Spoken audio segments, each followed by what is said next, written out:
In the late 16th and early 17th centuries, Europe found itself engulfed in a chilling atmosphere of paranoia. Neighbor turned against neighbor as suspicion and fear spread like wildfire across villages and towns, leading to an unprecedented wave of accusations. The hunt for witches became a frenzy, fueled by tales of malevolent forces lurking in the shadows. Communities, once bound by trust, now lived in dread, as the specter of witchcraft haunted their every interaction. Courts overflowed with suspects, many of whom were innocent yet ensnared in a web of hysteria. The legal system, once a bastion of justice, became a tool of oppression, where the accused faced trials steeped in fear rather than reason. The sheer scale of the witch hunts was staggering.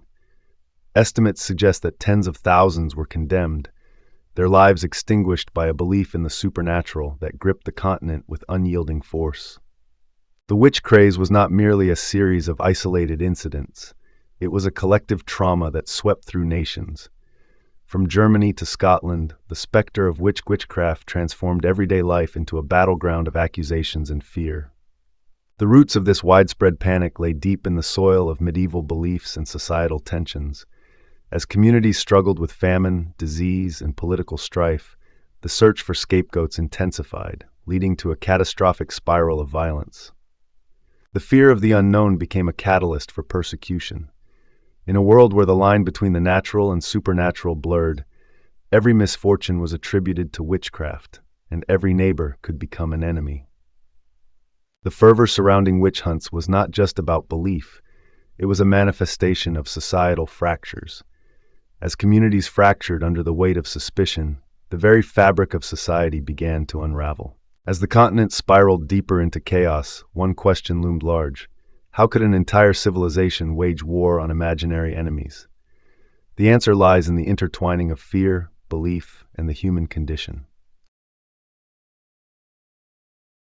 In the shadowy halls of medieval monasteries, scholars meticulously copied ancient texts, their ink quills scratching against parchment. Here, the fusion of theology and superstition began to take shape, intertwining faith with fear as the concept of witchcraft emerged. Biblical passages were interpreted with a literal fervor, igniting imaginations. The devil became a tangible force, lurking in the shadows of everyday life.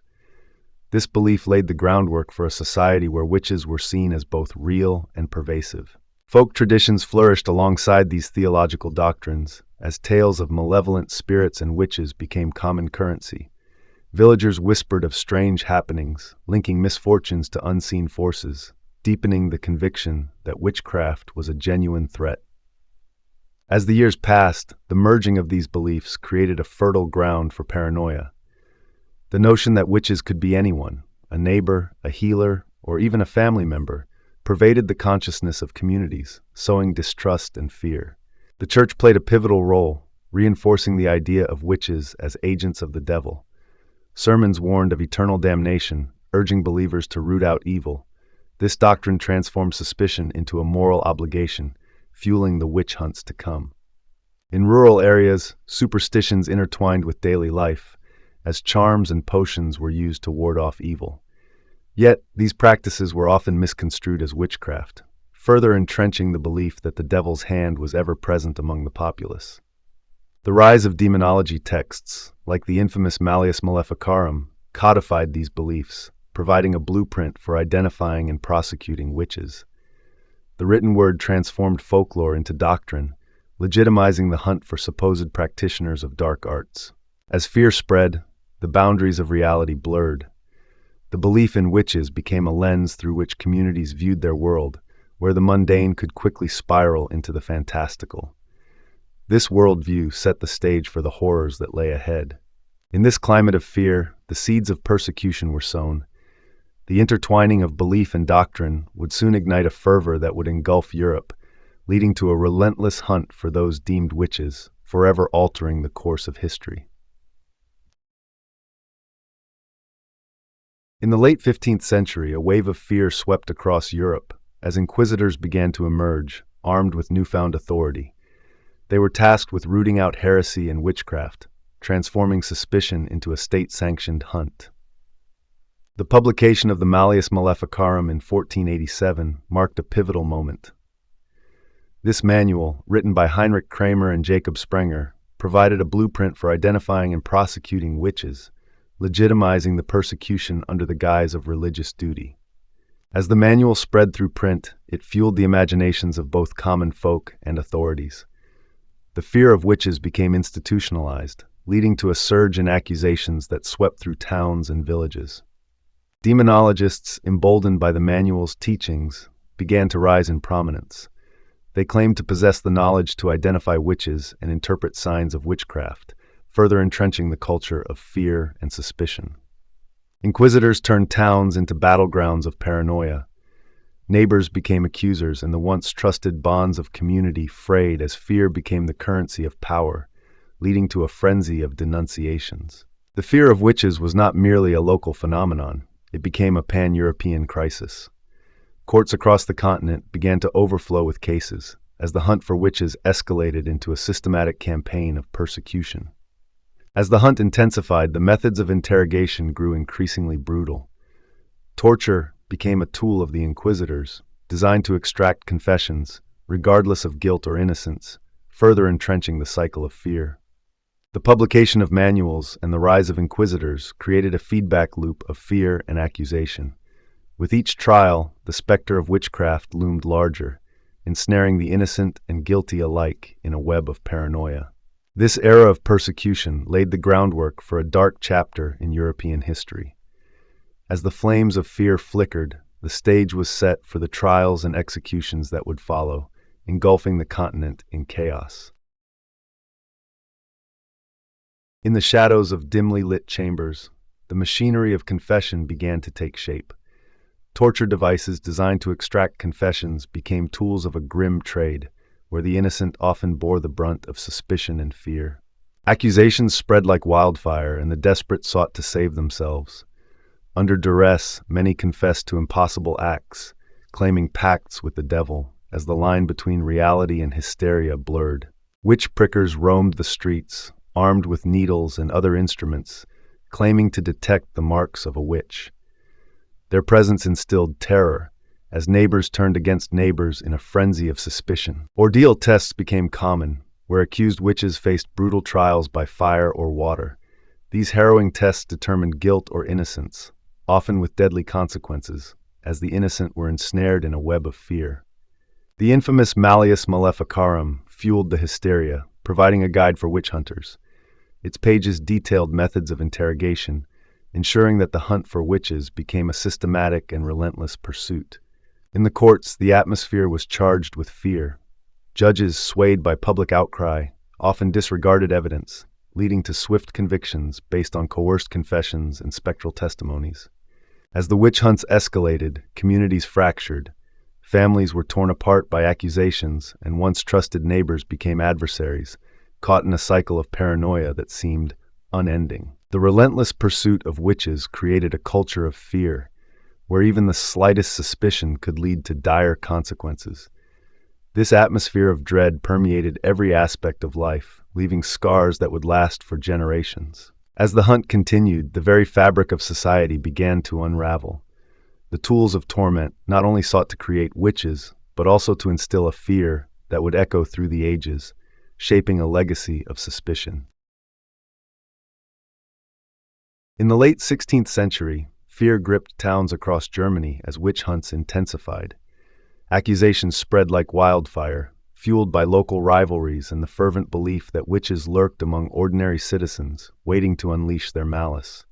The courts, overwhelmed by the influx of cases, became arenas of hysteria. Judges, often swayed by public pressure, prioritized swift convictions over justice, leading to a grim spectacle where the accused had little chance of defense. Scotland, too, fell prey to this madness. The notorious North Berwick witch trials in 1590 saw dozens accused of conspiring with the devil, igniting a wave of paranoia that swept through the nation. In France, the trial of the witches of Loudun became a sensational event. Here, accusations spiraled into a frenzy, leading to public executions that drew large crowds eager for spectacle and blood. Switzerland witnessed similar turmoil, with the city of Zurich becoming infamous for its witch trials. The local magistrates, driven by a desire to maintain order, condemned many to the flames, believing they were purging evil. As the trials escalated, the methods of interrogation grew increasingly brutal. Torture became a common tool, designed not only to extract confessions, but also to instill terror in the hearts of the populace. The grim spectacle of public executions became a twisted form of entertainment. Crowds flocked to witness the demise of accused witches, their deaths seen as a necessary cleansing of society's sins. Amidst this chaos, some began to question the validity of the trials. Rumblings of dissent emerged as voices of reason began to challenge the overwhelming tide of fear and superstition gripping Europe. As the trials continued, the cycle of fear and accusation showed no signs of abating. Each execution fed the frenzy, leaving communities fractured and families torn apart, setting the stage for a reckoning yet to come. In the late 16th century, figures like Heinrich Kramer emerged, wielding the power of accusation as both a weapon and a means of livelihood. His infamous manual, the Malleus Maleficarum, became a blueprint for witch hunting, encouraging a frenzy where suspicion turned into profit. Kramer's work fueled a growing cadre of witch hunters, men who saw in the chaos of persecution an opportunity for wealth and influence. Local magistrates, emboldened by the text, began to hunt those they deemed suspicious, often for personal gain. Matthew Hopkins, known as the Witchfinder General, took this to new extremes in England during the 1640s. With a relentless zeal, he traveled from village to village, promising rewards for those who would name witches, turning fear into currency. Hopkins's methods were brutal. He employed techniques of intimidation and torture to extract confessions. His approach not only filled the gallows but also enriched his pockets, as he charged for his services as a witch hunter. In the frenzy, accusations often spiraled out of control. Neighbors turned against neighbors, and personal vendettas masked as witch hunts became commonplace, with magistrates eager to capitalize on the chaos for their own ambitions. As the witch hunting industry flourished, the line between justice and greed blurred. Trials became spectacles, with the accused often having little chance of defending themselves against the fervent accusations of their peers. The witch hunters not only sought profit, but also sought to fulfill a perceived duty to society, believing they were ridding the world of evil. This twisted sense of purpose drove them to commit unspeakable acts. Yet, as the witch hunts escalated, the very fabric of communities began to fray. Trust eroded, and fear became the currency of everyday life, leading to an atmosphere where anyone could become a target. As the fervor of witch hunting reached its peak, the consequences of this fear-driven economy began to surface. The societal toll would soon provoke a reckoning, but for now, the hunt continued unabated. In the late 17th century, a wave of skepticism began to wash over Europe. Scholars like Johann Weyer and Reginald Scott challenged the prevailing beliefs, arguing that witch hunts were fueled by ignorance rather than truth. Their writings, filled with reasoned arguments, began to circulate among the educated elite, planting seeds of doubt about the existence of witches and the validity of spectral evidence. As the Enlightenment dawned, judges and magistrates started to question the reliability of confessions obtained through torture. The horrific methods used to extract admissions were increasingly seen as cruel and barbaric. In courtrooms across Germany and France, the atmosphere shifted, with some judges refusing to accept evidence that lacked credibility, marking a departure from the frenzy of the past. Clerics, once staunch supporters of witch trials, began to voice their concerns. Figures like the theologian Balthasar Becker questioned the moral implications of the hunts. They argued that the persecution of innocents contradicted the very essence of Christian teachings, igniting debates within religious circles about the nature of evil and the role of the Church in perpetuating fear. The publication of works like The Witch Hunt in Early Modern Europe by Brian Livack further fueled the discourse. These texts analyzed the socio-political conditions that allowed witch hunts to flourish. They highlighted how fear and superstition had been manipulated by those in power, exposing the underlying motives behind the witch hunts and prompting a reevaluation of their legitimacy. As skepticism grew, the public's perception of witchcraft began to shift. No longer were witches seen as a tangible threat, but rather as victims of a misguided justice system. Pamphlets and broadsides began to circulate, recounting the stories of those wrongfully accused, stirring empathy among the populace and challenging the narrative of fear that had dominated for so long. In England, the trial of the notorious witch hunter Matthew Hopkins became a turning point. His methods were scrutinized, and public outrage grew against the injustices of the witch hunts. The backlash against such figures marked a critical juncture, as communities began to demand accountability and justice for the innocent lives lost in the frenzy. The gradual acceptance of rational thought began to permeate the fabric of society. Universities and intellectual salons became hotbeds of debate, where ideas of reason and evidence took precedence over fear and superstition. This intellectual awakening laid the groundwork for a broader cultural shift, one that would challenge the very foundations of belief in witchcraft. As the tide of reason began to turn, the witch hunts that had ravaged Europe for centuries faced increasing resistance. Yet the scars of the past remained deeply etched in the collective memory. The struggle between fear and reason was far from over, setting the stage for a reckoning that would unfold in the years to come. As the 17th century drew to a close, the fervor of witch hunts began to wane.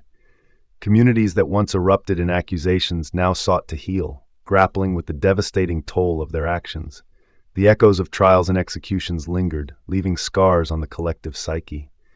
In villages across Europe, families mourned the loss of loved ones unjustly condemned, while survivors faced the daunting task of rebuilding lives shattered by fear and superstition.